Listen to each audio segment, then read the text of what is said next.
Wait, no. All right, we're recording. All right, guys. Episode 14 of the New Guys podcast. Not a whole lot to talk about today, but we make it work. This week's episode is sponsored by absolutely no one. Please sponsor us. I'm begging you. We don't really, like I I said. legitimately thought we had a sponsor there for a second.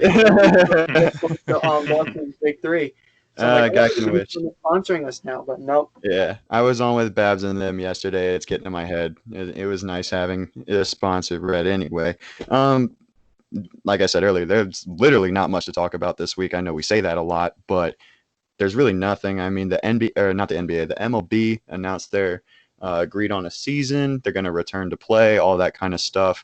Honestly, I'm really shocked that they agreed on absolutely anything from player salary to how the minor leagues are going to work to spring training, start date, any of that. I can't believe that the owners and players agreed on absolutely anything regarding this. I don't know what you guys' thoughts on it are, but that's where I stand. I can't believe that anything got done. Yeah, I think one of the big positives is, aside from there going to be baseball this year, which everyone's excited about, most of us are excited about, they're going to do universal DH, so there won't be pitchers hitting in the NL, which is like something that everyone's been wanting for years. So I think that's a big positive. But one thing I don't get is, I think a lot of people aren't going to realize that like the MLB already doesn't have that high of ratings when it comes to their season. Like baseball's been dropping off considerably, probably since the steroid era. And now they're going to have to compete with the NBA and NHL playoffs, which is going to be even worse. So, I mean, at least until, the MLB playoffs hit, their whole regular season is going to be taken up by, NBA playoffs and NHL playoffs. So they're going to struggle for ratings. And I hope it doesn't, do more, I hope it's not worse for baseball than it is better. Because I think people are thinking that, we're going to have baseball this season. It's going to be great. But they see ratings drop considerably and, they don't have enough people watching. I mean, is this going to affect the game for years? Yeah, I mean, definitely, I think something to look out for, Jordan, like you're saying. If they don't get the ratings, obviously we all know that the majority of baseball's revenue comes from, obviously, ticket sales and people going to the games, concessions, and whatnot. Some people have been talking about, again, like the death of baseball. Like, obviously, it's a sport of the four major sports, I'd say that or the NHL is the least popular. I don't really know what gets more ratings. But, MLB, yeah. So well, I mean, they're on ESPN, so that automatically gives them a little bit of an edge. Right. But, yeah, I mean, you have 60 games, and like you said, you're competing with the two of the most exciting playoffs that, the America really has to offer. So who's going to watch an MLB game over, I don't know, whatever matchup is going on? Like, come on, I would watch a playoff sport. Hang on. I'm sorry. I'm kind of lost. I would watch a playoff game in any sport over an MLB regular season game. That's just how it is, because that's fair. It's just not entertaining. And when you can't go there and watch it in person, that's really like the only time I personally would watch baseball. Like, it's not good for the MLB. Even though it is good that they got a product out there, they're going to get something out there this year. It doesn't, bode well, I don't think, for the future of the league. Well, and you have to think, are they going to end up losing money or taking a big hit just because, like you said, most of their ratings come from viewership and ticket sales. So they're obviously not going to have ticket sales, and the viewership is going to be, it's going to get hit pretty hard by, ratings from the maybe the NBA and the NHL. So I don't even know like how they're going to come out on top here. Like their testing is going to have to take up a considerable amount of money, all the stuff to protect players, stuff like that. So I don't know. I think it's great for the fans, but I'm not sure if Rob Manfred's even happy with the fact that they're playing, just because you're halfway through the summer, you're gonna have to compete with the other sports, and you're not gonna have one of your main revenues in your fan base attending games. I think this whole thing's made Rob Manfred look like an absolute clown. Yeah, you're going back and forth saying, it's gonna happen. Now it's probably not gonna happen. It just more of what, especially compared to other commissioners. Yeah. First of all, Rob Manfred was already a clown. He's the worst commissioner the MLB has ever had, and this just made it worse. But I think that I think it's going to be tough for the MLB, especially considering a lot of injuries in baseball. Like if somebody hurts a hamstring in a football game or something like that, a lot of players miss like a week or two. They get classified as day-to-day or something like that. In the MLB, injuries take at least like a month to heal. And for the way that the schedule is going to work, that's like half your year right now.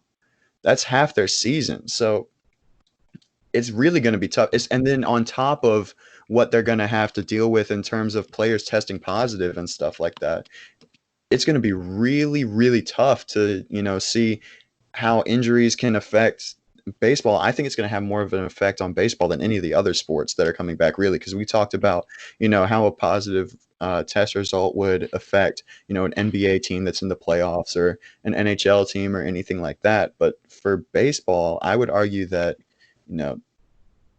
with this, regular season games are more meaningful than they ever have been in the Major League Baseball. So Yeah. Injuries are going to be devastating, and I don't know what it's going to be like, especially like we're seeing with the NBA. People are choosing to opt out, and how is that going to work for the MLB? And right now the border between the United States and Canada is closed. So what's going to happen with the Blue Jays? They can't come into the United States for anything until at least July 21st, I think it is, and there's no guarantee that it won't be extended past that. Yeah. And not to get political at all, but there's a report that just came out that the Trump administration's cutting funding for testing by the end of the month. So I don't know if that is going to affect. I don't know if the MLB and the NBA testing is going to be privately funded by just them, but they're not going to have any federal help with testing. So I mean, that's another thing. If they can't get adequate testing, and the FDA or the FDA and all the all the administrations that help and deal with pandemics and stuff, and the CDC, if they've set guidelines that they need to achieve, and they end up can't achieving it because let's say they don't want to invest that much money in certain things, I mean, we could see seasons fall apart really quickly. But one thing about injuries, I think, so you mentioned obviously that normally baseball players sit out a little bit longer because of their injuries, but I would say it has a little bit more to do with that. I think baseball, it's a little bit easier to replace one player on the baseball field than it is the football field. Sure. And I also think that because there's only 16 games in a season for the NFL, you're trying to get back as quickly as they can, because 2 or 3 games can end a season rather than 2 or 3 games in the MLB is like a small fraction. So I think you'll see injuries, maybe players try to start playing through stuff a little bit more, I hope. Maybe a hamstring injury that would keep someone out for 25 games, turns out to be, 13 or 14 games instead of that length. But who knows? They may just say, this is a shortened season. It's not going to matter as much in the grand scheme of things. People aren't going to look at this the same way as other years, and I'll just, cut it and not even play. So I don't know. We'll see what happens. I'm wondering, I feel like I saw something like months ago about like the minor leagues getting cut or something. I don't know if that's real or anything. Well, they were planning like on a real possibility. Yeah, they were planning on getting away with, like, doing away with a lot of minor league teams before this even happened. Like, there were a lot of plans about, like, just completely taking away farm teams from a lot of major league teams, and this is only going to make that worse. I know that David Price gave a lot of money to Dodgers minor league players or something like that, but I don't know how. Like, they're already, like you said, they're already going to lose money on this by itself. I don't know how they can keep the minor leagues afloat, at least at the rate that they have been. But that's a completely different issue entirely, and it's gonna be a while before anyone even gives minor league baseball any thought, especially with what's going on right now. And a ton of players got cut. I know that. I know it was like a month ago. They had like, it was like every day. It was like, certain minor league teams are cutting 30 to 40 players, and like for minor league guys, like that is what they they want to get to the MLB. That's their job theoretically, and even though they don't get paid much, like then they get left out and they have nothing. Most of them probably didn't maybe go to college, and some of them were just trying to make it to the MLB to fulfill their dream. So it sucks, because I think minor league baseball gets like a really bad rep. Like, these guys are like, there's too many just average players, but like a lot of them are just trying to fulfill their dream and make it to the big leagues, and this is going to be detrimental. I don't think teams are going to recover for at least for a couple of years from having to make these cuts and save money. Unfortunately, billionaires and millionaires trying to save money is absolutely ridiculous when you're talking about minor leaguers that make $600 a week or something stupid like that. So yeah. But Anthony, I know you're not a big baseball guy, but I'm Yeah, gonna I've been say it's staying safe to with you. assume that you don't really have much to say on this. I mean, I know a lot of friends that are really big into baseball, and they're all excited for it. I know a couple of buddies of mine are trying to make it big or whatever. I really don't know the process of how that really works. But hey, baseball is coming back. Something for us to sit back and watch. I mean, maybe since there's really nothing much else to do, or technically there's nothing much else to do, people might sit back and actually start to watch baseball. I can't see myself doing the same, but some people might. Yeah, and I pardon me for going on a little tangent here, but Hey, I think this is baseball, the least we talked about the MLB, so that's perfectly fine. it's fair. They deserve it. We talked about like MLB or the minor league baseball gets a bad rap for having a lot of average players or anything like that. But I can say from personal experience playing high school baseball, being in the circuits, like it is incredibly hard to be drafted. Like it's just As it is ridiculous. for any sport, I would think. Oh yeah, that's true, but it's even tougher in baseball because the amount of money that you have to put into these like travel ball circuits and summer league and showcases and Legion ball and all that kind of stuff. You go out there and it's your Yeah, life. And that's what I've heard. yeah, and AAU is kind of the same thing, but in high school football, there's scouts at almost every football game. In basketball, it's almost the same way, not quite as much. But with baseball, you've got to be an absolute stud to even have like a low like D3 or anything like that, come calling your name, let alone an MLB scout that's going to draft you in the late rounds of the draft. And that's something that, since the MLB has a lot of rounds in their draft, people are like, oh, they just take anybody that comes through, I guess. But it's not really the case because a lot of players that get drafted, they don't even make it to the minors, let alone the big show. So that's how I feel on it. Just wanted to say that real quick. People give the minor league a bad rap, and it's not really deserved because everybody that's in there is an absolute stud. Some of them don't pan out. Yeah. Now, I wanted to ask you this, Graham, because you said you played ball, and I did too for like up until last summer was the last time I played. But like I for one, like I love the game and I love playing it and like I love the everything analytics and logistics of it. But for me, like sitting there and watching a 9 inning game is like is tough. Like I think people just assume that everyone who watches baseball like religiously like played the game and loves it. And I love the game and play it. I've played it for years, but I don't know if I could sit and watch a 9 inning game like without, okay. You know what I mean? Yeah, I do. And Anthony and I were talking about this before we hopped on. And for me, it's tough because, and for one, it's like I said, there's no such thing as a casual baseball fan because if you don't know the ins and outs of the game, you're not going to be able to stay entertained, whether you're there in person or whether you're watching on TV. You've got to know the logistics that go into every pitch, every movement from the infielders, where the outfielders are shading, how the batter's stance is, where his hand's on the bat. Like literally every little minutia has so much impact. And to add to that, casual baseball fans are pretty easy to point out when you go to a game with them. They're like, they don't really know what's going on. Yeah. And so the way I feel about it is I'm about the same way. I can watch, like, if it's the middle of the summer, I mean, obviously things are different now, but back when things are normal, like, ESPN has Monday Night Baseball, I think, or something like that. Like, if there's nothing else going on, I'll sit down and watch a little bit of a baseball game, but I'll be on my phone and have the game on in the background, And I can watch. There are 3 circumstances for when I can watch an entire 9 inning game straight through: Red Sox, Yankees, the All-Star game, and the playoffs. That's it. Yeah.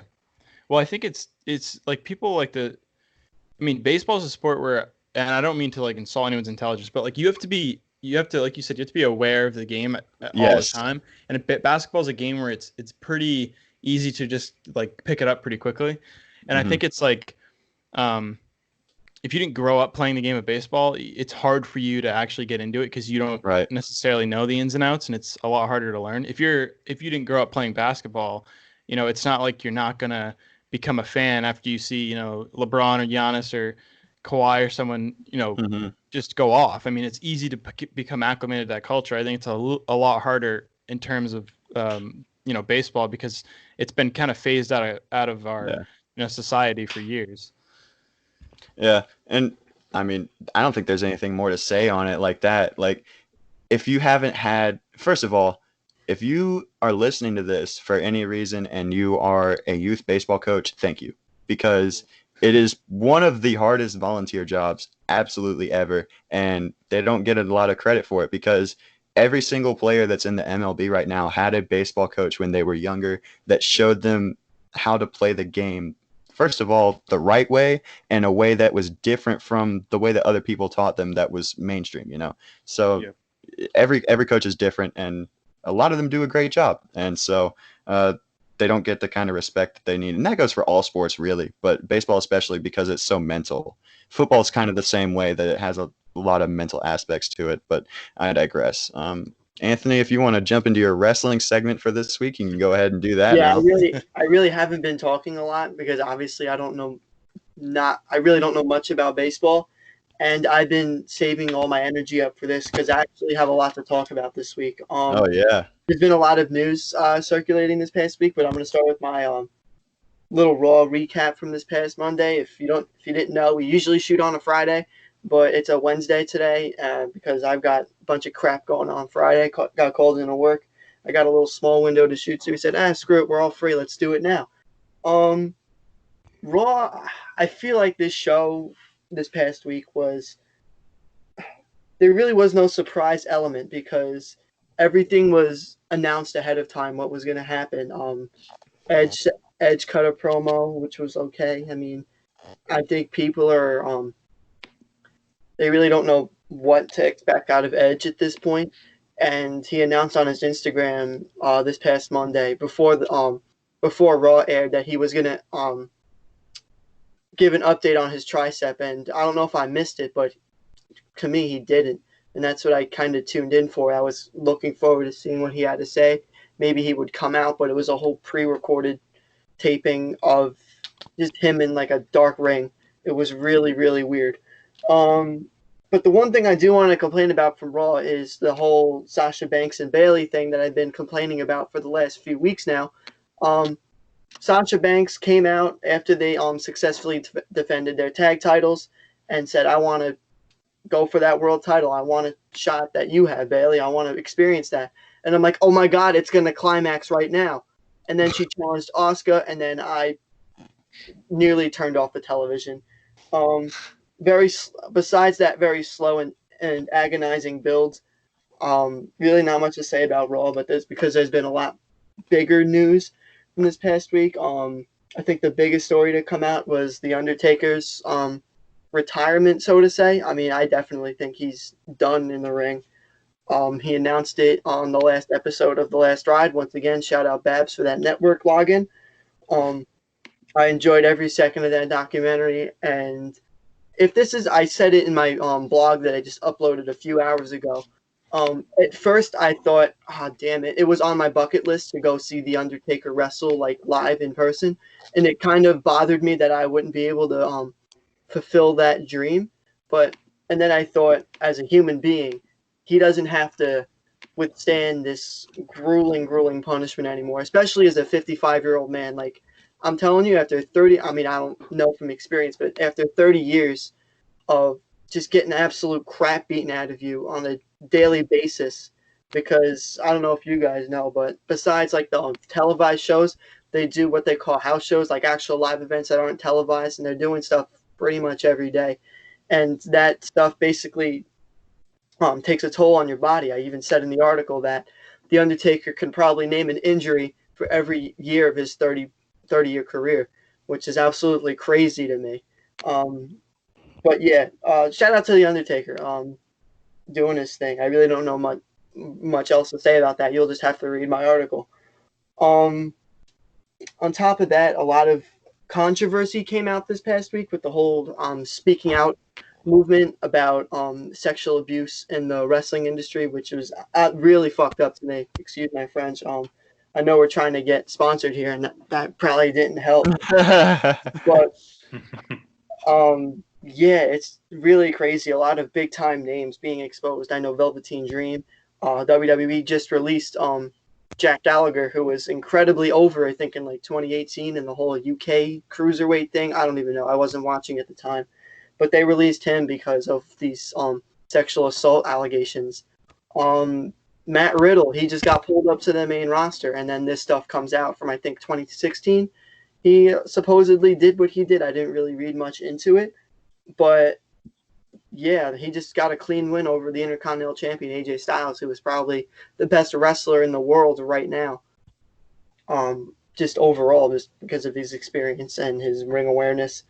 Yeah, it's just absolutely crazy. I think the most shocking thing for me is Jim Cornette was even accused of these sexual assault allegations and stuff, which is crazy to me because I'm a big time fan of Jim Cornette. I listen to his podcast every week. And I just found out about the Dairy Queen drive-through video. I'm telling you, if you guys are having a bad day, watch the Jim Cornette drive-through video where he just absolutely curses out this poor girl on a Dairy Queen drive-through. It's actually really funny. And on top of that, AEW star Sammy Guevara or whatever his name is, I can't really pronounce his name, experienced a lot of heat as well on top of this whole speaking out movement and stuff like that. He made some comments about Sasha Banks on WWE star. Just really disturbing. I'm not going to repeat what he said because obviously I want a sponsorship and I don't really even want to repeat what he said. But yeah, I heard they talked it out or whatever, but not a good look for wrestling right now. Just really not a good look. All right, I'm done. Thank you. On top of that, I'm not done. I have some real wrestling news. Kyle Dake and Frank Chamizo are set to square off in the first big-time wrestling event in I don't even know how long because the NCAA's got canceled. July 25th. Kyle Dake and Frank Chamizo, two people who own wins over perhaps the best wrestler in the world, Jordan Burroughs. Yeah, I think that's going to be a really fun match. I just watched Chamizo's bout with Jordan Oliver, Beat the Streets, I think 2017. My friend said, watch this match. I'm like, shit, it really went back and forth. So if I had to predict a winner right now, I would say Frank Chamizo because I don't remember the last time that Kyle Dake beat Jordan Burroughs, who was the best wrestler in the world, pound for pound at 74 kilograms. Yeah, Chamizo has beaten Burroughs, I think in the last year, if I'm not mistaken. It was on Criteria, but shit, he beat the best guy in the world. All right, I'm done. I'm done for real now. All right, I have a question. I got a quick question. So, let's hear it. In regards to The Undertaker, I don't know anything about wrestling, so I may be wrong here, but okay, wouldn't it make sense to like have him go out like with like a big match or something? Like he wins it and then walks off because he's like a legend in the industry, right? Yeah, he went out. He did that. He did just that at WrestleMania in the Boneyard match, in my opinion. He even had very high regards and high high marks for it because it combined his phenom dead man character because they had the elements of the grave and everything. He had the American Badass character who he literally portrayed in that match. And then you had the element of Mark Calloway, the real man behind the character. Because in the build-up to that, AJ Styles was poking fun at The Undertaker, almost like, don't poke the bear, don't poke the sleeping bear. Calling shots at his wife, Michelle McCool or whatever. And stuff. I didn't really get into it until WrestleMania, so I could be a little bit wrong. But yeah, The Undertaker thought that was the perfect way for him to go out. Combining all three elements of his wrestling career in I think it was like a 30-minute match or 20-minute match, but it was filmed fantastically.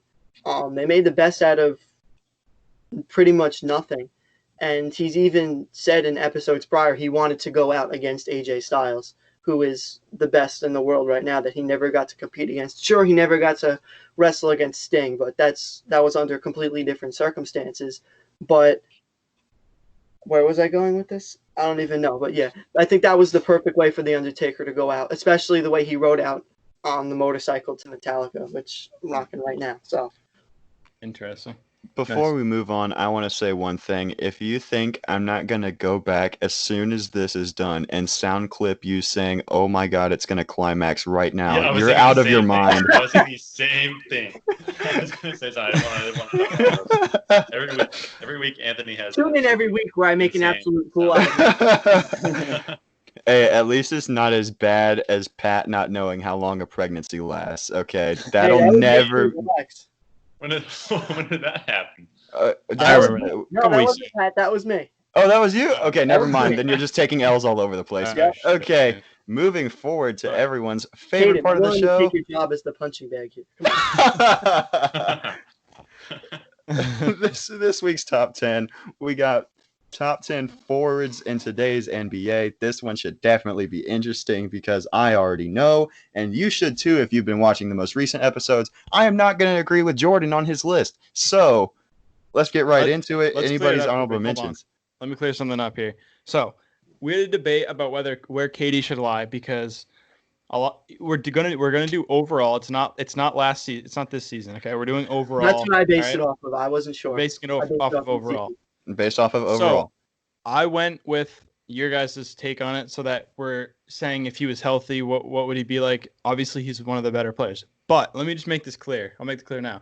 KD will not be the player that he was before his injury. And he will not be the second best or best player in the NBA. Okay? Just want to clear that up.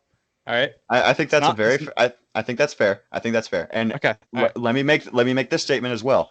If there was a guarantee that Kevin Durant comes back exactly how he was before he got injured in the finals against the Raptors, I'd have him at number 1, no question. He's number 1 in the league if he never gets hurt. However, I don't think that's going to happen. Obviously, he did get hurt, and I agree with you. He's not going to be what he was before he got hurt, but I guess it's just a matter at this point of how much of his former self will he be when he does come back. I think what we can say is we based our lists off of if they were injured or are injured currently, like we did with Steph Curry. How good were they most recently before they were injured? And obviously KD was snapping in the NBA finals. Right. Okay. So I think that's generally what we base it off of. So if they are injured right now, we base it off of their last time that they were healthy and how good they were then. Right. There we go. And preface that. There we go. Yeah, and they've only been out for a year. So like when we were talking about John Wall, he hasn't played a game in like 2.5 years. So that's a little bit different. Yeah. But anybody honorable mentions want to go ahead and start? All right, I'll start it off. So my 2 honorable mentions are, I know one of them is on someone's list, but I won't spoil anything. So I have John Collins as honorable mention, and I have Domantas Sabonis, and Brandon Ingram. Okay. Okay. All right. I have 2. My honorable mentions are Blake Griffin and crap, I forgot the other guy. That's tough. Yeah, Blake Griffin. I thought you wrote it down. I wrote down my top 10. I didn't write down the honorable mentions. But yeah, Blake Griffin definitely deserves one because he doesn't get the attention that he used to when it was Lob City Clippers, but being on the Pistons, I mean, he's still a great player. He just doesn't get the attention because it's freaking Detroit, and they're almost as, I mean, they're better than my Hornets, but it's just as bad. Like it's awful, especially now that they don't have Andre Drummond. So yeah, Blake Griffin, honorable mention. I'll go ahead and give it to him. I think. And Jimmy Butler. Jimmy Butler was my other one. Oh, that's a good one too. I was worried you forgot him. Yeah. Blake Griffin would definitely be top 10, I think. But this season, he had a lot of injuries and he just kind of sucked. But last year he was really good, and he played through an injury in the playoffs against the Bucks, even though they got swept. And he kind of developed a 3-point shot, like he did under the radar. So he's one of the most talented. Like if he wasn't so injury prone, I wish the Celtics would have signed him over Gordon Hayward a few years ago, just because he can literally do not the best passing big man, probably behind Jokic. In the league, he can score, he can shoot, he can rebound, all that stuff. But anyway, enough about him. Blake Griffin and John Collins is up there in my honorable mentions. And Draymond Green, even though he sucked this year, they're on like the worst team in the league.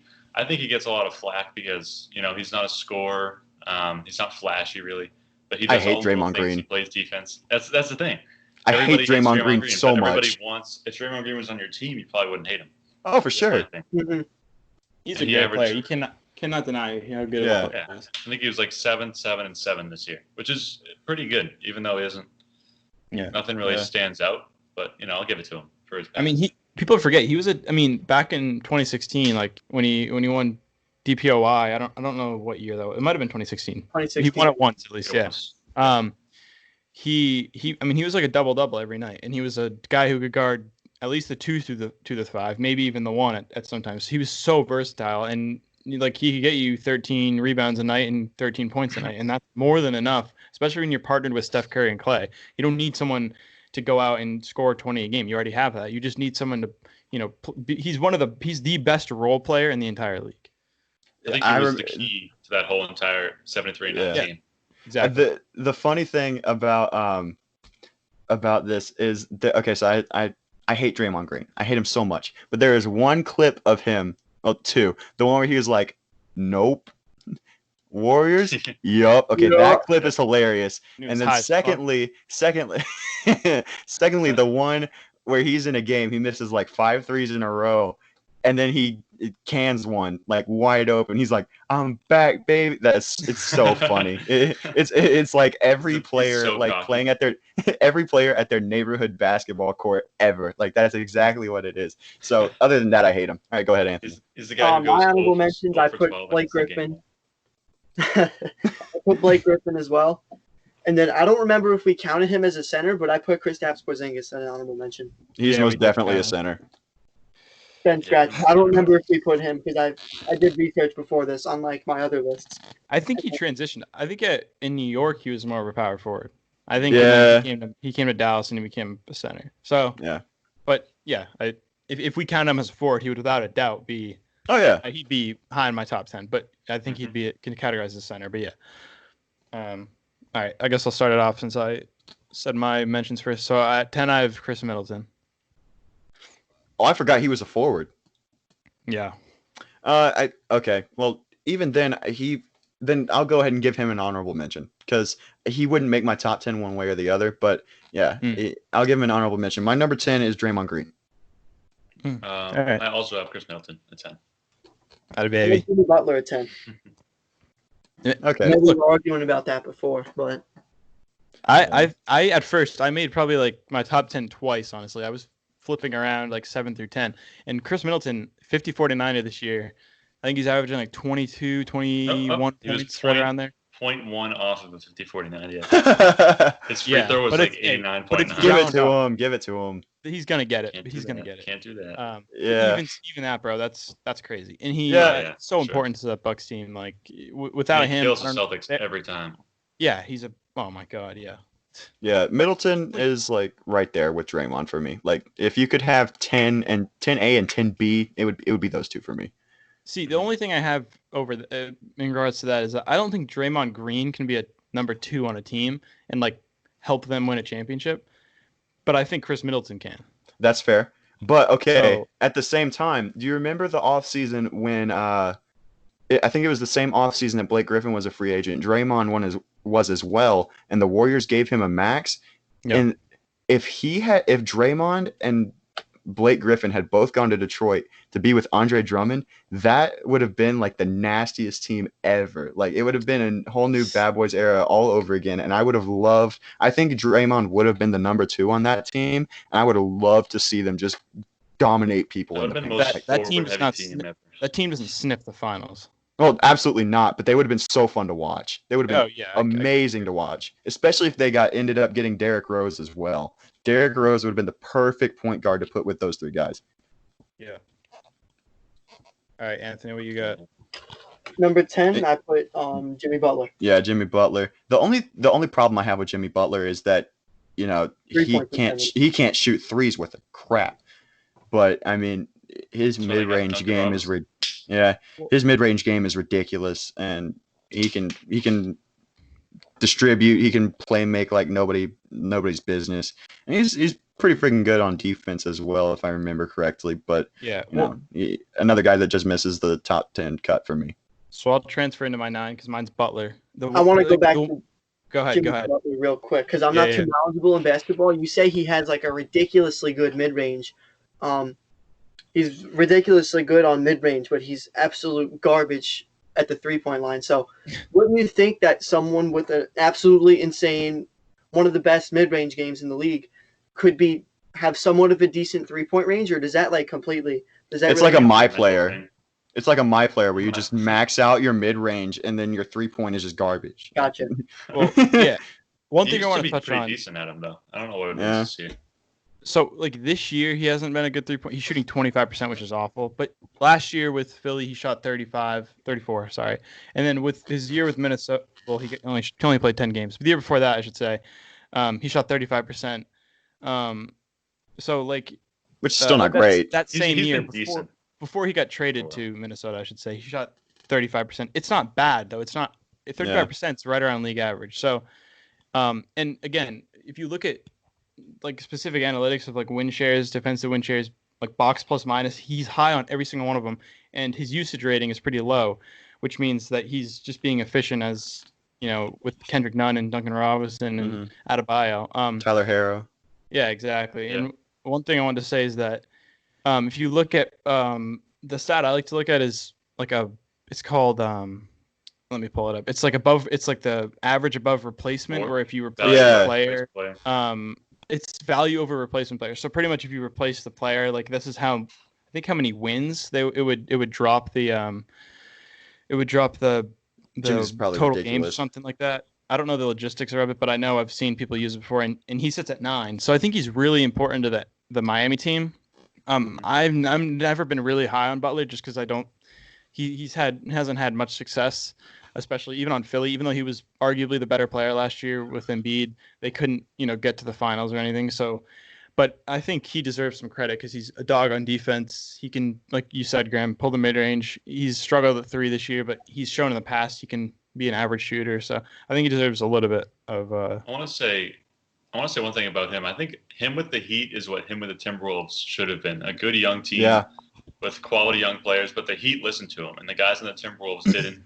Guys like Andrew Wiggins with no work ethic, and you see how it hurt them after he left. And then same thing with Philly, kind of to a degree. But you see those guys down there in Miami have listened to him all season and really taken in the kind of culture change that he's wanted to instill in his young team. And they've had a lot of success. I think they're 4th right now in the East, or 5th. So I just want to say that for him. A lot of off-the-court stuff that he does and his leadership, I think propels him in my rankings too. The one thing it's so funny. I just remember you saying that and reminded me of the time when he was feuding with like the general manager and the ownership in Minnesota, and they put him on the team in the scrimmage with all the backups, and he just absolutely went off on the first team with like Karl Anthony Towns and all of them. Like it's so badass. Like I gotta give him a lot of credit for that one. Dog. I love it. I remember when I was like still watching the NBA and I was following it like crazy. When the Timberwolves were the up and coming team with guys like Zach LaVine, Karl Anthony Towns, Andrew Wiggins, and Jimmy Butler was sent there, and then the Bulls got LaVine in exchange, right? If I'm not mistaken. I remember I was so excited to watch this Timberwolves team. I'm like, oh my god, this is like I don't know. I'm trying to compare it to football. They were good for a while. They were really good for. I had a Jimmy Butler Timberwolves jersey. Yeah. We'll do it. Jimmy Butler Timberwolves jersey next week. It doesn't fit me anymore. It was way too small. It was the neon green one though. It was hot. Yeah, I remember watching basketball still, and I was really excited to see that Timberwolves team finally become a playoff or even a championship contender. I mean, what did I really know? But to see it really implode like that, it was like, geez, what could have been? Like, it's like one of those what if scenarios that we can even go into one day. Yeah. One thing I would just say to end on the Butler discussion is that I don't necessarily think that the Heat team, they don't scare me at all in the playoffs, just because I don't know if Butler can be the guy to go to and like to win a championship. I don't want to say that he can't lead a team because he is leading the team, but you have to be cold-blooded to be able to lead a team to the playoffs and win the finals. So I don't know. I think he's pretty cold. Jimmy Butler has knocked down a couple game winners in his time. I think he's pretty cold. Well, that's game winners is one aspect of it, but I think being able to consistently perform in 7 straight games if you need to, it's fair, and not F up at all. He's had stretches in this Miami. He actually started the season off, if I remember correctly, pretty hot from 3, and he just completely dropped down. So, and also another thing, you have to be able to. One of the things people have gripes with on Giannis is that he doesn't change his game at all. And one of the reasons why he isn't able to get to the finals.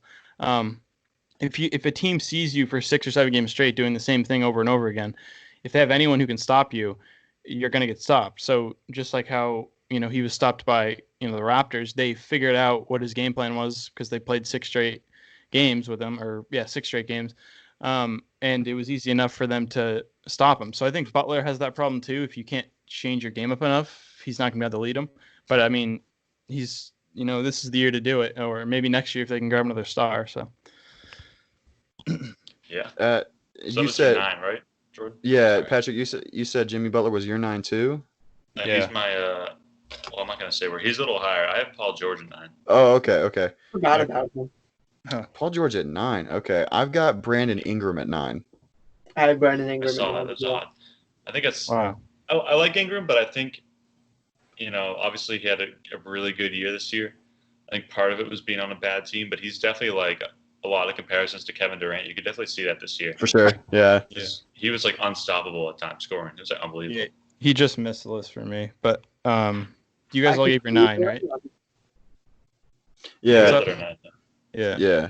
All right, I'll move on to 8. I have Siakam at 8. I do as well.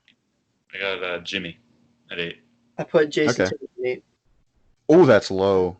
That's low for Jason Tatum, but Listen, I I don't know. respect No, it. I think there's an argument to be made that he's not that high. I kind of agree with Anthony. Even that's coming from There's an Celtics. argument. That's There's an exactly. argument, That's but coming from a I Celtics think fan, but I didn't want it to seem like I was too Yeah. biased. We'll get I to I think Tatum. I mean, obviously, like he Usually definitely unbiased. broke out. Well, see, I'm not even a huge Celtics fan, so it's really unbiased for me. But I think Tatum, he just completely broke out in the last year and a half or so. Like, what was he averaging? Like 30 this year? Like that's ridiculous. Yeah, Like 30 in the month of February. So He was the- at 30.7. yeah, Yeah. and so like I feel like, and the thing that is with me for Tatum is that he's young and he can keep getting better. We were just talking about Brandon Ingram comparisons to KD, and I think that Tatum can be the same way in that like he's just a ridiculous scorer. There's no other way to put it, and I think that he's not done getting better is what I would say. I think he's coming for the top 5 forwards once some of those older guys regress a little bit. But I don't think he's there yet. But I've definitely got him a little higher on my list. One thing I'm supporting Anthony in his ranking because I debated where to put Tatum just because if you look at how he played last season, his sophomore season, granted Kyrie kind of stunted his growth a bit that last year, and he didn't grow at all really last year. He wasn't a bad season. I think he averaged somewhere around 16 or 17. It wasn't like bad by any means, but the year before that, his rookie year, he averaged 15. So it wasn't like he grew at all. If you look at this season, pre-January 1st, so 2019, he was averaging right around 21 a game at like 43%. So not, I mean, it's good, but it's nothing. 43% is not that good. I mean, if you're shooting the ball a lot, you should be, at least above 45, I would say. And then post January 1st, he went off and averaged 26 a game. He was shooting like 39% from 3 and like 49% from the field. So that stretch right there for, it's not even a stretch. It's, half the season is what puts him this high on my list. But it's only for half a season that he's been, this great. So I think if you're just looking at how he's been for his career, it's debatable that he isn't in the top 6 or 7. But just because he's only, I think you have to see a little bit more. I'm not saying that it won't happen. I think it will happen. I think he's going to be great. But like taking potential into account, I don't think is the right thing to do when you're ranking top 10 players overall at this time. That's fair. I can definitely agree with that argument. I just think that, Tatum, he can really do it all. And so, yeah. I've got him a little bit higher, and I can see where you're coming from. So I'm not going to trash you on this one just yet, but we'll give it some time. They're gonna disagree on something down the line. So I'm surprised it hasn't happened yet. We're already at 8, and it hasn't happened. All right, so we've all given our 8. I'll go 7. I've Tatum at 7. All right, I've got Paul George at 7. I've got Siakam. Okay. I put John Collins at 7. Yeah, you're tripping for that one, man. I don't know. I watched underrated. a little bit of him. He is most definitely underrated. However, But he's not 7. Check the record. You got to check the record. Yeah, and John Collins, I mean, that's my boy. Wake Forest, Winston-Salem, North Carolina. That's my backyard, So definitely, I can see the appeal from him. But I mean, it's the same argument with Trae Young. Like they haven't done anything, and I think that there's an argument that can be made for John Collins certainly being a top 15 forward in the league, if not higher. Same thing for Clint Capella in terms of centers, and Trae Young for guards. So like it shocks me that the Hawks are as bad as they are, to be completely honest with you, because they've got some pretty freaking good players. I think next year they're going to take a step. Cam Reddish really turned it on. Yeah, towards not the to end of the mention year. him We'll and see. who's the other guy they had? Hunter from Virginia. Ritter? Oh, Yeah. DeAndre Hunter, yeah. Yeah, DeAndre Hunter. Yeah, they got 2 studs in this year's draft. I mean, they kind of underperformed a little bit, but they were complete like knockout players in college. So Yeah. I mean, they've got a great young core. They just haven't done anything with it yet. One thing I think we have to clear up is that we got like ripped for not having Trae Young on our list last week. And there's an enormous difference between ranking the top 10 guards in the league versus the most skillful guards in the league. If you're talking about how good they are at basketball, I think you tend to lean that Trae Young is a little bit higher on the list just because he's able to score 30 a game pretty much every night. But when you're ranking overall players, success comes into account no matter whether you like it or not. I mean, one of our I don't know who responded with it, but it was someone said, "Where the hell's Trae Young?" and someone said 14th in the East, which like that was me. That was me. It's a good joke, but it's true. It's like if you're gonna become a great player in the NBA, you don't hear about any guys that are if you're ranking the top 50 players ever in the NBA history, none of those guys ever performed really, really well on a team that sucked throughout his entire career. Like they made it to the playoffs, they performed in the playoffs. You have to have that aspect. And if Trae Young goes another 5 years and makes the playoffs once or twice as an 8 seed, it's like you're gonna have a hard time ranking him highly just because he's not able to succeed on a team. But again, if you're talking about skill, it's hard not to rank Trae Young high because he, is obviously a great basketball player. And I guarantee you, these same people that are saying that Trae Young belongs in the top 10 because of his skill and not taking into account what he's done, like in terms of winning, are the same people that argue that Brady's the GOAT because of how many rings he has. But that's different because Brady is the GOAT. Oh, I mean, he is one way or the other. But before he had rings 5 and 6, and he just had 4. I mean, there was a bit more of a debate between Peyton Manning and Montana, where the 3 of them ranked. And so, I guarantee you. But I get where you're coming from. Yeah. I also want to say, go ahead. Okay. I was going to say, I look at Luka versus Trae Young, and Luka is the guy who's propelled his team to success this year. Exactly. And Trae Young's still in the basement. So, there. Yeah. Once again, to be said. I'm cutting people off left and right. I was just saying that Patrick's comment needed to be made. Go ahead. Yeah. This is once again coming from someone who's just starting to ease back into basketball. I haven't really watched since 2017. And when I was making this list, for some reason, John Collins just popped out to me. He really wasn't around. I don't think he was around when I stopped watching, or he might have been around and he just didn't break out yet. But for some reason, he just popped out to me. Yeah, I think he's a solid down player. He's really good. It's just he's on the Hawks. He's certainly a top guy. He could be a number 2 if you have a good number 1.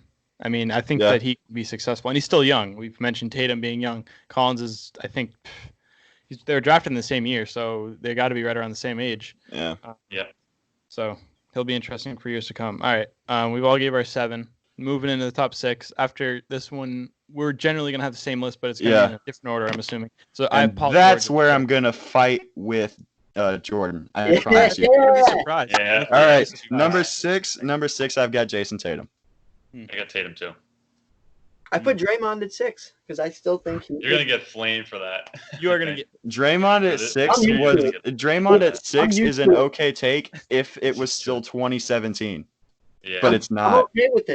I'm okay with it. I've taken the beating for my NBA list. You really do want to be Caden, don't you? No, I don't. I really I'm trying my best to hang in there with you guys right now. But once we get into the NFL, true. That's when it's he's going to thrive in the NFL list. We're going to move on from NBA for a little bit, probably after this week. But he's going to thrive when he comes to NFL. I cannot wait to show everybody how. I'm gonna have to research a bit more because I'm way more knowledgeable about the NBA and the NHL than I am knowledgeable about the NFL, but I don't know nearly as much as I'm sure Anthony does. So I don't want to get flamed.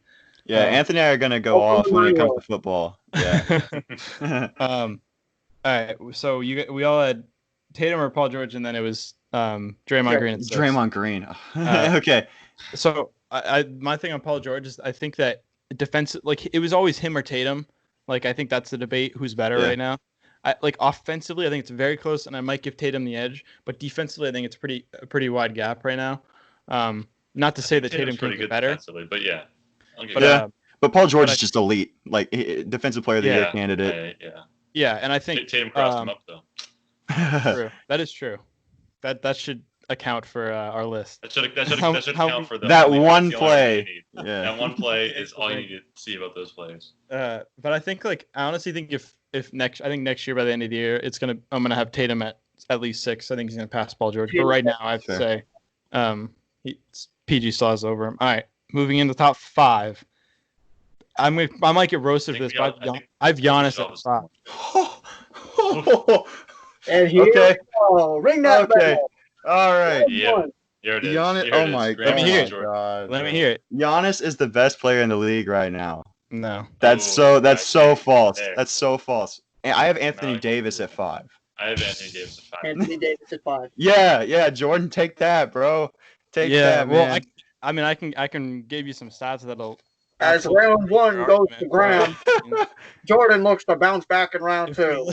If we go ahead, let me just bring up some stuff here. So we look at win shares here, which determines how. Hold on, it's 2020. Stats don't matter anymore. If we look at win shares here to determine how the player is on their respective team, we see Anthony Davis here at 3, and he's at 10.3, just behind Giannis. So he's just as important to the Lakers as Giannis is to the Bucks. If you look at defensive win shares, AD is 4.1, Giannis is 4.8, so they're pretty close there. Offensive win shares, Anthony Davis is 3 at 6.2, Giannis is 9. Defensive rating, they're within 4 of each other. Offensive rating, neither of them are on the top 20, so that's okay. So I'll give you this. Okay, the top 5 is incredibly close.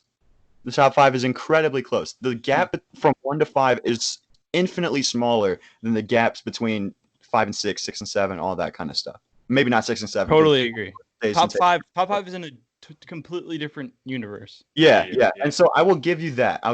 But the thing is that Anthony Davis, like, I've seen him play in person. He is one of the few NBA stars that I can say that for, because living in North Carolina, Hornets games aren't exactly the biggest attraction. So, I've been to Charlotte. I've seen Anthony Davis play, and he dropped 40 on the Hornets, which is, he balled out. He absolutely went off. And I'll tell you this: we had a debate the other week when we were doing centers about whether or not Anthony Davis was a forward or a center. And I think that if you put Anthony Davis in the centers list, he's number 1, no question. He's worlds away from Joel Embiid and Nikola Jokic. That's just the fact of the matter. But the thing is with this is that Anthony Davis, I think we actually had this argument about a month ago when we were arguing between Damian Lillard and Anthony Davis. Anthony Davis he won 2 games against the Warriors a couple years ago, and that's all he's ever done in the playoffs. He swept the Trailblazers. Okay, yes, he did sweep the Trailblazers, but this argument is not about Damian Lillard and Anthony Davis. You brought him up. I did bring him up, but I'm just saying I was bringing it up to bring up the point that Anthony Davis hasn't really done a whole lot of anything in the playoffs. Whereas Giannis, we mentioned Chris Middleton earlier, but Giannis is unquestionably the number 1 on the Bucks. He's got the MVP, which Anthony Davis doesn't have, by the way. And he's gonna have 2. He was a win away from the NBA Finals last year, if I remember correctly. So, I think it was 2 away, but yeah, 2 wins away because they won the first 2 and then lost the next 4. So here's my. I have a question for you. So you mentioned playoff experience. If you're going to weigh playoff experience that much and how successful they are, then Jason Tatum should be above Giannis because he's won more playoff series than Giannis. Okay, but here's the thing. Giannis carried the Bucks to those wins. Jason Tatum, he had Kyrie, he had Gordon Hayward. Well, actually, he didn't have Gordon Hayward for that one because his leg, did what his leg did.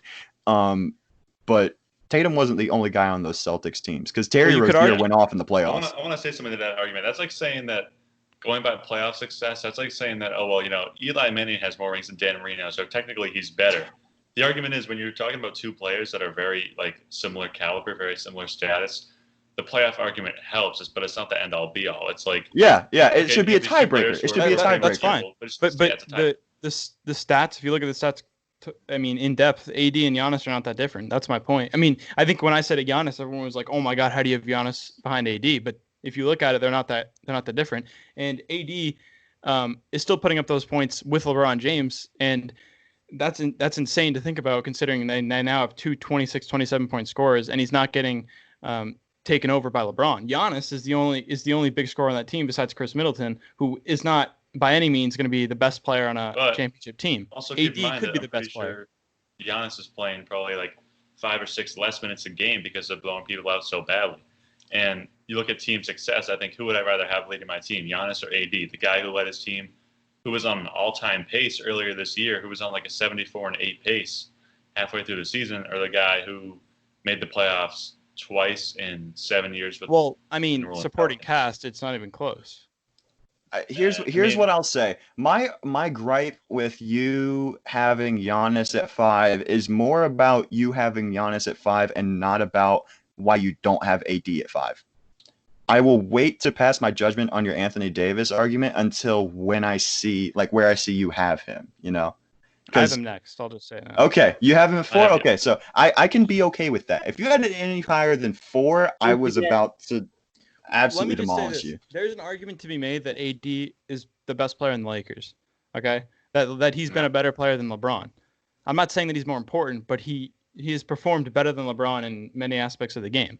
And also, Giannis is somewhat of a one-trick pony. He cannot shoot the three at all. He can rarely take jump shots. He can play defense. He can drive to the rack.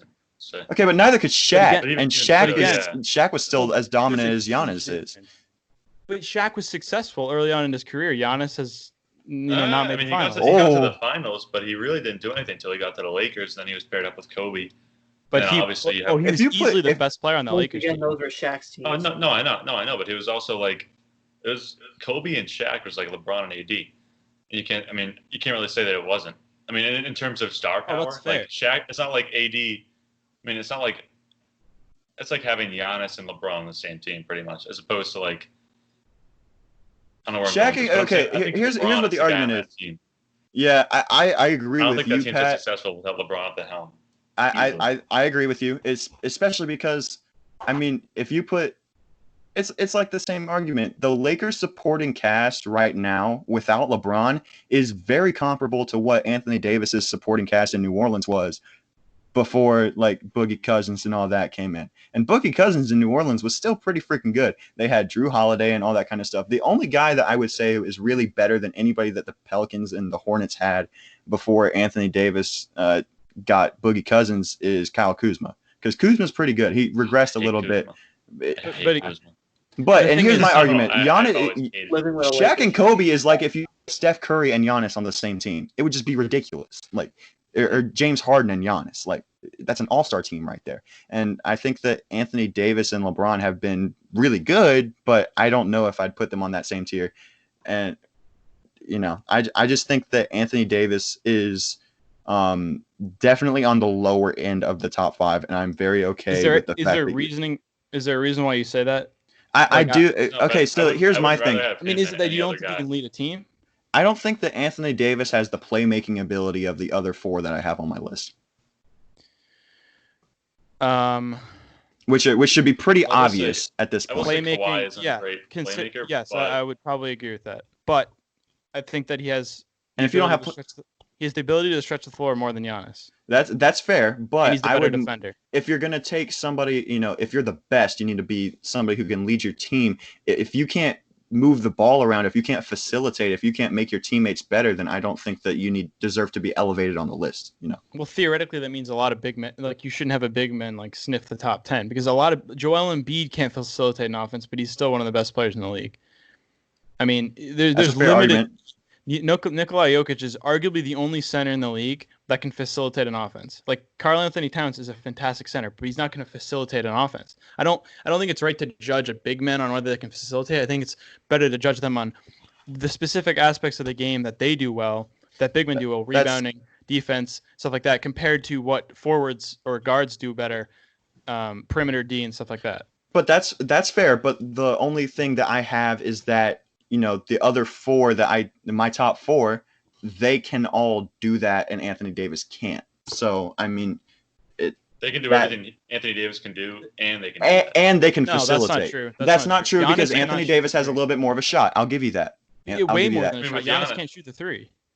He's shooting 31%. I mean, towards the end of the season, he's gotten better, but also he has a You're not better gonna have- inside game. You're not going to have. He's way better driving to the hoop. He's way more unstoppable. Guys have been trying to do it all season, and he's still averaging 30 points a game. His gravity alone is the reason that the Bucks have been so successful because he goes into the paint, the defense collapses, he passes it out to Chris Middleton or whoever. Anthony Davis really doesn't have that effect. I don't think you saw in the Celtics game. I think versus the Lakers in LA. I think AD didn't have a great impact towards the end of the game when you're able to kind of put a couple guys on him. He can't really perform in those clutch situations. I think Giannis is just I disagree with that. I disagree with that. Anthony Davis can be pretty clutch if you need him to be. But if Anthony Davis definitely has that gene, but at the same time, I think that the other people on my list have it a little bit more. And, it's like you said. You said you have Anthony Davis 4. We've all said our 5, so I don't really have a problem with you saying that. But, and I definitely don't have a problem with Anthony Davis being at 4.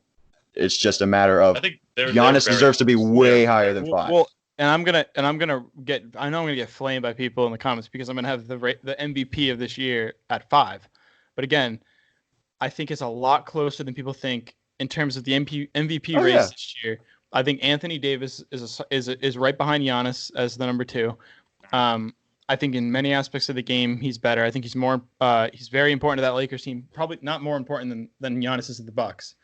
But I don't think it's fair to judge Anthony Davis on his playoff success in the past or how he's performed in the clutch when he had the supporting cast of the Pelicans for years.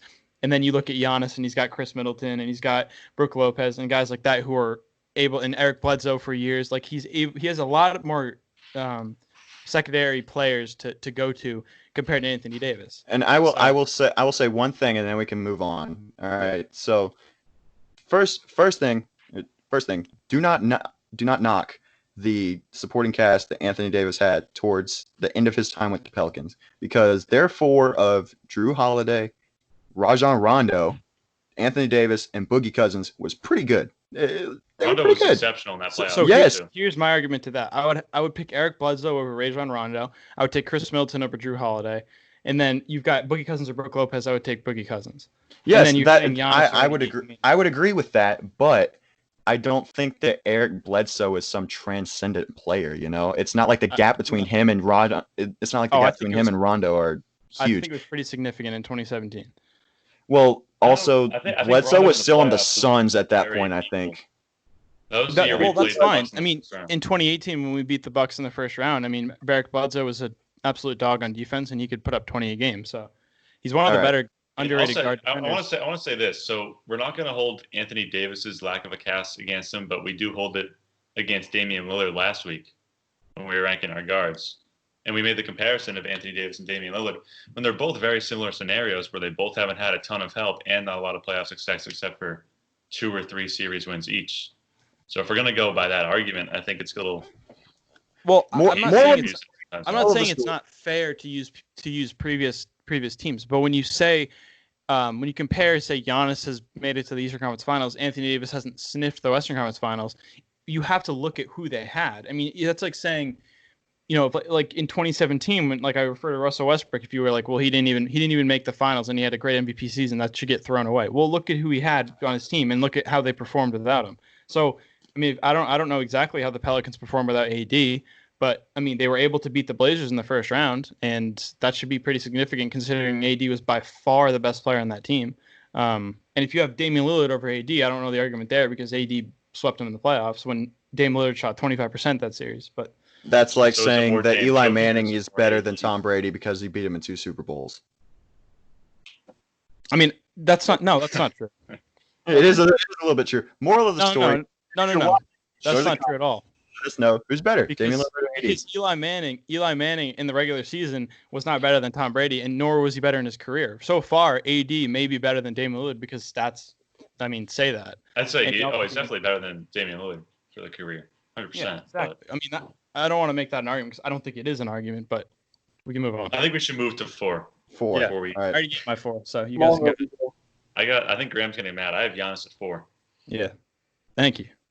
I've got Kevin Durant at 4. Oh my!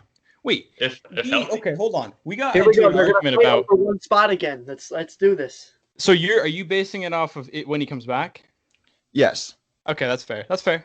Yes, because it's like I said before. Okay, if we're going off of what he was before he left, KD's number 1 for me. Well, but that's the thing is, like I thought first when we ranked Steph Curry at 1. Well, 1, I think he was the best point guard before he got injured, and I think he'll be the best point guard when he comes back. But I was thinking of it as before he got injured, where was he ranking? So that's why I ranked KD. But in your defense, I would rank KD probably at the same spot if I'm ranking him where he's gonna come when he comes back. I'd put him at 5 probably. I'd probably have him at 5 behind because I think I was the first one to make this list, and I made this like around 12 o'clock before we even started talking. Even before we started recording, so I was just basing it off of what they are when they're healthy, based on the season. So that's why I'm just gonna give a little spoiler. I put Kevin Durant a little bit higher because of that. Would you have it for, Anthony? I put Kawhi at 4. Oh, okay. I think Kawhi. Go ahead.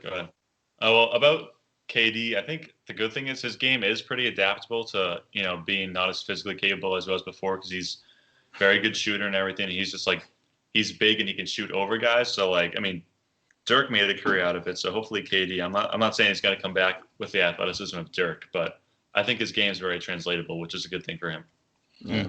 Yeah, I'll give you that. And I think that Kawhi and KD are very, very, very similar in terms of their game, and obviously Kawhi's build is a little different, so he can post up a little bit more than KD can, I'd argue, but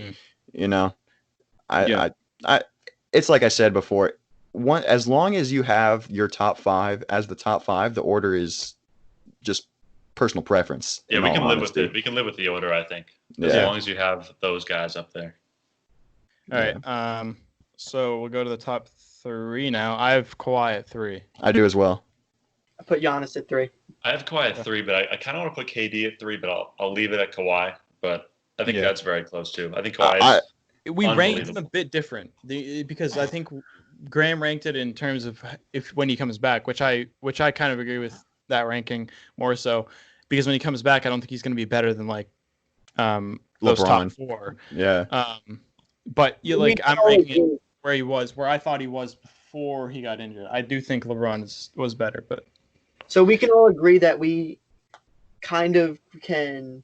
I don't know how to say it, but we can all agree on each other's list based on how we wrote them. Because I wrote it based on when they're healthy. We can somewhat agree on that. Yeah. Well, I think there's debate between my 4 and 5 that. Obviously. But in general, I think 15 minutes. But why we ranked them where we ranked them, I think we can kind of agree on. Yeah. Because I honestly agree that if KD were to come back and his physical abilities were drastically decreased, he would be a bit lower. Like whoever put him at like 3 or 4. Yeah, I would agree with. And one thing I want to say about KD, I think, I don't think he's going to come back to where he was. I don't think he's going to He's going to have the ability to average 30 a game in the regular season. I just don't think it's going to happen. He's not some like young guy who just got an injury and who can come back. Someone like Jonathan Isaac who just got a knee injury. I think he can come back and have a fantastic. And Achilles is different too. 4 years. Yeah, exactly. Look what happened to Boogie Cousins. And Dominique Wilkins is the only guy, to my knowledge, that had the same injury but came back and almost was an MVP the next year. So it can happen, but I don't know to what extent. KD's build is also a little bit different. He's like very lengthy, and his legs. People always say his legs are like toothpicks, and like that's true, and that's one of the reasons why he probably got injured. So, but it's one of the aspects of his game that makes him great. His long arms and long legs. He can take up so much of the floor. So it's kind of like you have to take the good and the bad. But I think that's going to be pretty detrimental to his return whenever he comes back. I think that's fair. Yeah. All right, I'll just finish out. I have KD at 2 and LeBron at 1. I have the same. Agreed. I've got LeBron 2, Giannis 1. That's simply because Giannis is just a freak. Yeah, Giannis is just a freak. Yeah, regular season. Yeah. I'm. Stop for now. Wait. Yeah, that's fair. Well, let's come back in a month or two and see what we say about that. We'll come back in a month. All right, Celtics will be in the finals. I don't think anyone's done anything to knock LeBron off number 1. That's just my Yeah. opinion. Well, see, here's my thing. LeBron is definitely better, like, all time. No question. Absolutely no question about that. But I think if you go off of, like, right now, like, this season, obviously, like, the way that they're playing now, I think Giannis is better. I'll give you. I Well, can give you that. I still my think question LeBron. would be, who would you rather have in a playoff run? Absolutely LeBron. But that's Yeah. because he's made the playoffs, disregarding last year when he had absolutely nobody would've made helping it him if and he he got didn't get hurt. hurt. They would have made it if he didn't get hurt. That's They were like the facts. fourth But seed, yeah. disregarding last year, he had made the playoffs every year for like 15 straight or something like Yeah, that. It was just like ridiculous. his He made rookie like year, I 9 think. straight finals. That's ridiculous. But So I also he's a bit more cold-blooded than I think Giannis is. So I think I think that's like it's not really. I mean, obviously he has way more playoff experience, but in general, I think that if you're ranking who, like for me, clutch genes and like the ability to perform when it matters, like is a I huge weigh aspect of his game. that and playoffs like a lot. I weigh Yeah. that a lot. Because Giannis, Okay. he collapsed against the like he didn't play well. I mean, they weren't able to get past the I Raptors. give And that to Nick. people I give could, that to Nick Nurse. Nick Nurse absolutely like killed Yeah. Mike Budenholzer with their game plan. yeah, you could argue Yeah. the Raptors outplayed the Bucks more than the Bucks were, awful. I mean, I wouldn't want to say Giannis is awful. I think I said that, but I don't actually mean that. But for him to be able to take his game to the next level, like he wasn't able to do that and get past Kawhi. So I'm not too like furious with you about this, but I think it's funny that you bring up the cold-blooded argument when you specifically said that it shouldn't apply to Anthony Davis earlier. And Did I that's say all that? I'll say. Yes, you did. That's all I'll say. Sudden death. wait, in reference to what? In In reference to reference Giannis? Giannis and Damian Lillard as well. I don't think Giannis has any more cold. He hasn't proven it yet. AD I'll has. give you that. Yeah. Well, yeah. So I mean, that's fine. You don't have to use a cold-blooded argument. I think I would rather have LeBron on my team just because he's the better player. I think he's. Yeah. I mean, Well, it's a debate. It's definitely a debate. And see, okay, so here's the other point that I'll use to qualify my statement about Giannis over LeBron is that you remember when we were talking about quarterbacks, we did active and then we did 21st century. I think that if we were to do best basketball players of like the past decade or whatever, LeBron is number one. Yeah. But if we're going off of how they're playing in 2020, I think Giannis is better. I think it goes to But it's close. It's close. I think it goes to the argument about being able to be on a team that performs really well. And no, there's no doubt the Bucks are arguably the best team in the league. But when it comes to the playoffs, if you're talking about basketball skill, who's the more athletic player? I think Giannis has LeBron just because of LeBron's age. But again, if you're taking every aspect of the game and talking about regular season and playoffs, Playoff LeBron is just different. I'll give you that. yeah, and I think regular season it's not too far away either. If you look at LeBron, I give LeBron his playmaking too. Yeah, The and fact that LeBron- LeBron is as old as he is, and this is still a debate, like Yeah. that, you got to It's give him Tom credit Brady, for that. Yeah. That's why I can't knock Yeah. him off the one spot. Just Yeah, because exactly. he's still playing at a high level. For That's me, fair. for LeBron to get knocked off, he either has to, if he had the season he had last year and had not been injured, which people are still debating whether he actually was injured, he was injured. He had a quad injury. He's been injured once in his career. If he had gotten knocked out of the playoffs and not made the playoffs and had a 25 point per game season, he would have dropped below maybe 2-3 for me. But he still has yet to have a season where he hasn't made the playoffs other than last year where he obviously couldn't help them towards the end of the season because he was injured. And we've seen it before with his years with the Cavs where he's able to, that 2018 team was awful and he was able to beat the Celtics in game 7. So it's like, I know we don't want to keep going back to 2 years ago, but I'm just saying that for a player that's been at one for so long, like Tom Brady, it's hard for me to knock Tom Brady off of number one if a player doesn't substantially get past him in a season. It can't just be like, well, he didn't, win the finals that year, so now he's down to 2 or 3. It has to be a huge gap because it took a lot for LeBron to get to number one and pass, many guys in the league at, Kobe when he was great and guys like that. So I think it's got to be the same treatment that LeBron got. That's fair. And I think you're talking about LeBron's injury last year. He definitely got injured, but I I do think that there's some substance to the theory that maybe he waited a little bit longer than he could have to come back simply because he knew that that Lakers team wasn't going to do anything whether he was there or not. I think there's something to be said about that, but yeah, I think you're making a fair point. Yeah. Well, that wraps it up. That was our most debated list. I think those are even our longest So what do we want to podcasts, do next week? even though we hit the I think it lowest. was the Sure. most like civil debate that we've had yet also, which It was is so kind of like- shocking. Interestingly enough, I think our last couple lists we had huge debates from like 6 to 10, but this week it was 5 to 3 or 2 Yeah. or even 1 that we had the most. When in general we always think 1 through like 3 or 4 is like pretty like everyone's gonna have the same. It's pretty Pretty uniform. solid. Everyone's gonna have the same Yeah. list, but yet it's the opposite this week. So, if you guys are watching, make sure you go into the comments. Let us know what you think we could use for future episodes in terms of top 10s and the such. I believe we're going back to NFL next week. I should put you guys on, and I should put you guys on the spot, and we should do a WWE ranking. But that's Oh just my! Edge I- 1 through 10. I have never watched a single second of professional wrestling in my entire life. So that'd be fun to watch. Anthony, give me like the 2012. Give me the 2012 roster. I'll give you a ranking. I'd probably just put John Cena and The Undertaker 1-2, just because I don't know anything. That's all he knows. Yeah. Don't forget Edge, bro. Edge is 1 through 10. I've never heard of him until Anthony started talking about him.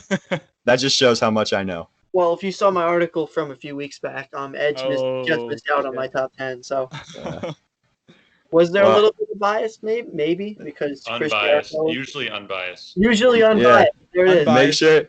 Make sure to come back. Usually unbiased content every week. So do we want to do top 10 running backs all time or wide receivers all time? Ooh. That's what I'm thinking. One of the two. They're both very fun lists. Bro, I'm gonna have to dig in deep for some research. I can't come out and Wide receivers all time is a much tougher list, in my opinion. I think running back is. Oh, Because I feel like wide receivers, it's a definitive top 2.